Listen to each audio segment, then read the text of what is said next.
आपल्याकडे, ब्लॉग होतं आपल्याकडे, ईमेल आय डी स्वतःचा अकाउंट होतं आपल्याकडे, हेल्पलाईन आणि करिअर्स हे सगळं आपल्याकडे होतं. एवढं सगळं असताना वेबसाईटची गरज का पडावी? कारण वेबसाईट हे संकेतस्थळ म्हणजे काय की आज कुठल्याही ऑर्गनायझेशनला एक काळाची गरज झालेली आहे.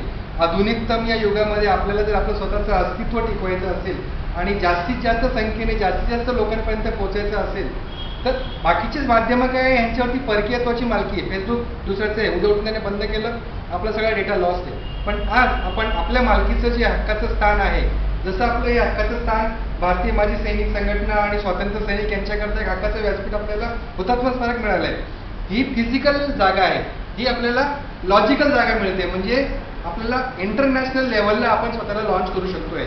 आणि मला सांगताना खूप आनंद वाटतोय की हे आपलं संकेतस्थळ भारतामध्ये हे दुसरं संकेतस्थळ आपलं असणार आहे. पहिलं संकेतस्थळ हे दिल्लीचं आहे आणि आज आपलं जे होणार आहे ते भारतामध्ये दुसऱ्या नंबरचं संकेतस्थळ असणार आहे.